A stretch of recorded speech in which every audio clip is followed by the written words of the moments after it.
AIMIM के कौमी सदर बैरिस्टर असदुद्दीन ओवैसी साहब ने महाराष्ट्र को जो टारगेट किया है उसमें उन्होंने 5 सीटें लड़ाने का एक अंदाज़ा उन्होंने ज़िक्र किया है कि ये 5 लोकसभा कॉन्स्टिट्यूंसी ऐसी है कि वहाँ से हम उम्मीदवार दे सकते हैं और वहाँ से जो है हमारे उम्मीदवार को चांस है कि वो जीत सकता है। उनमें से एक सीट धुलिया मालेगांव की है। धुलिया मालेगांव में धुलिये में और इसी तरह आउटर है, सटाना है, सिंदखेड़ा है। यहाँ पे जो मुस्लिम आबादी है और मुस्लिम आबादी के साथ जो दलित वोटें हैं, आदिवासी वोटें हैं, उस पर अगर मेहनत की जाए और अगर इन वोटरों का अगर मिजाज बन जाता है तो AIMIM की सीट निकल सकती है, ऐसा एक अंदाज़ा लगाया गया। बात यह है कि इंतखाबात में हार और जीत ही होती है, कोई तीसरा ऑप्शन नहीं होता। और जो आदमी हारने से डर जाता है वो कभी नहीं जीत सकता। अगर जीतना है तो लड़ना पड़ेगा, लड़ने के बाद ही आपको जो है 2 ऑप्शन में से कोई एक ऑप्शन मिलेगा, या तो आप जीतोगे या तो आप हारोगे। और अगर आप लड़ेंगे ही नहीं तो जीत का तो सवाल ही पैदा नहीं होता। इसलिए बैरिस्टर असदुद्दीन ओवैसी साहब ने एक टारगेट रखा है कि महाराष्ट्र में 5 लोकसभा ऐसी है कि अगर वहाँ सही जिहत पर मेहनत हो जाए और इस तरह पिछड़े हुए लोगों को वोटों को अगर इकट्ठा कर लिया जाए तो वहाँ से ये सीटें निकल सकती है। उसमें से धुलिया मालेगांव भी है। आपकी उम्मीदवारी के बारे में ये चल रहा था कि आप उम्मीदवारी करें। अब ये मामला तो असदुद्दीन ओवैसी साहब और पार्टी के जिम्मेदारान तय करेंगे कि वो किसको उम्मीदवारी देते हैं। और उन लोगों को मुझ पर काफ़ी एतमाद और भरोसा भी है। और मुझे जो जानकारी मिली है उस जानकारी के अंदर कहीं ना कहीं मेरा नाम है। रह गई मेरी अपनी बात, तब इस सिलसिले के अंदर मैं अभी किसी नतीजे पर नहीं पहुंचा हूं। लोगों ने मेहनत शुरू कर दी है, सर्वे भी करना शुरू कर दिया है, अपना इस्तकबाल भी करवाना शुरू कर दिया है। इस तरह का माहौल बनाने की कोशिश की जा रही है, लेकिन मेरी तरफ से अभी 1% भी इस मामले में कोई पेशरफ्त नहीं है। लेकिन अगर पार्टी फ़ैसला लेती है तो पार्टी के ज़िम्मेदारों से फ़ैसला करने के बाद हम भी किसी नतीजे तक पहुंच जाएंगे। साहब, ये जो 2 कॉन्स्टिट्यूंसी धुलिया और मालेगांव, यहाँ पे MIM के MLA है, 6.5 लाख मुस्लिम आबादी है। इन सारी बातों का हवाला देके चंद दिनों पहले हिंदू तंजीमें जो थी, सकल हिंदू समाज जो है, उन्होंने एक मीटिंग ली और उसमें आपका और धुलिया का जिक्र करके कहा कि ये लोग अगर एक साथ हो गए तो मुस्लिम सीट चुन के आ जाएंगे, इसलिए यहाँ पे एक ऐसा उम्मीदवार देना चाहिए। यानी वो आपसे कंपटीशन करने की तैयारी उन लोगों ने कर लिया और उनको आपका ही डर है। तो इसको आप कैसा देख रहे हैं हिंदू तंजीमों के?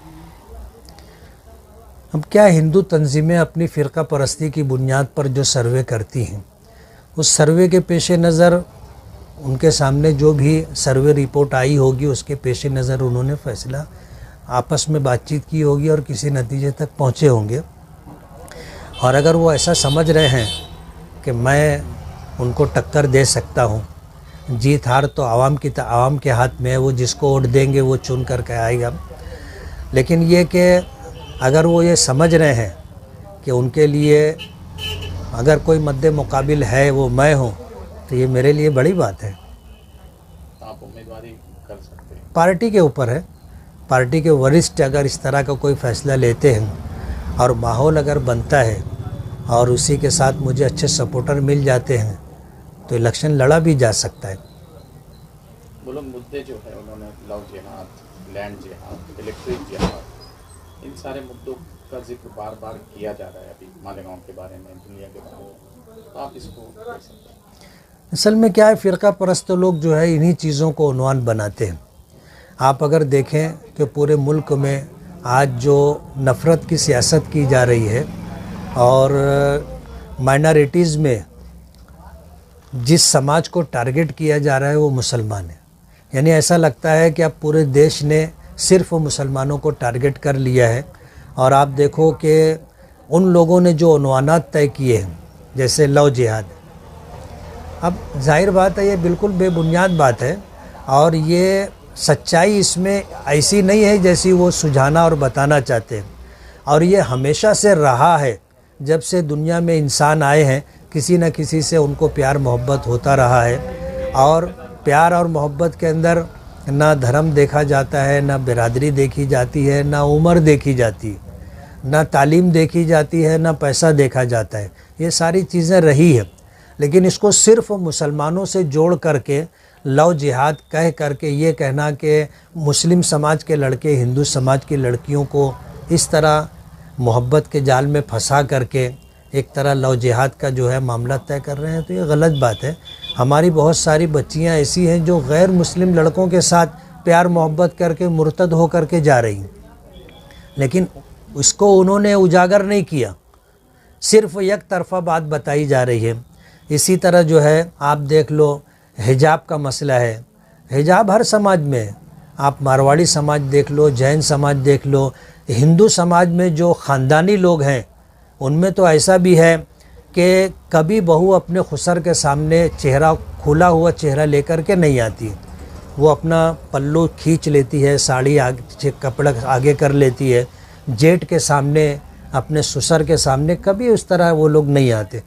तो जो शरीफ हैं ख़ानदानी लोग हैं उनके यहाँ आज भी पर्दा है, चाहे उसको इस्लामी पर्दे का नाम न दिया जाए, लेकिन फितरी तौर पर औरतों में जो शर्म व हया होती है और ख़ानदानी निज़ाम और कुछ बिरादरियों में इस तरह की बातें हैं कि उनके अंदर भी हिजाब है, लेकिन ये सिर्फ इल्ज़ाम मुसलमानों पे लगाया जा रहा है। अभी मालेगांव को लेकर के लैंड जिहाद के नाम से जो बात कही जा रही है और ऐसा बताया जा रहा है कि बर्मा के रिंगून के उधर के उजाड़े हुए लोग मालेगांव आकर के ज़मीन पर कब्ज़ा कर रहे हैं और ज़मीन घर बना करके रहे हैं, 100% गलत बात है। एक केस भी पुलिस डिपार्टमेंट के पास या रेवेन्यू डिपार्टमेंट के इल्म में ऐसा नहीं है कि कोई इस तरह का जो है वहाँ से आ कर के यहाँ बसा हो, गलत बात है। मालेगांव को टारगेट किया गया है और मालेगांव को उन्वान बना करके पूरे देश में फ़िज़ा ख़राब करने की कोशिश की जा रही है, ऐसा मैं मानता हूँ। मालेगांव के बारे में विधानसभा में कुछ एमएलए जो है उनको ज़्यादा फिक्र हो गई मालेगांव की, ऐसा आपको नहीं लगा? नहीं, मालेगांव के लिए अच्छी बात है। कैसा मेरा ऐसा मानना है कि अगर एक पत्थर का भारी वज़नदार टुकड़ा हो और एक आदमी ना उठा सकता हो और कुछ लोग आ करके हाथ लगा करके वो पत्थर उठाकर अगर रास्ते से किनारे कर देते हैं, तो ये तो मालेगांव के लिए अच्छी बात होगी। मैं ये चाहूँगा कि आज जो लोग जो हैं, ऐसा 4-5 लोग हैं जो मालेगांव को लेके बहुत फ़िक्रमंद हैं, अगर इसी तरह इखलास के साथ अगर मालेगांव के विकास को पेश नज़र रख करके वो लोग बात करेंगे तो मेरे लिए और मालेगांव वालों के लिए बहुत अच्छी बात है। हम तो उनको मोस्ट वेलकम कहेंगे।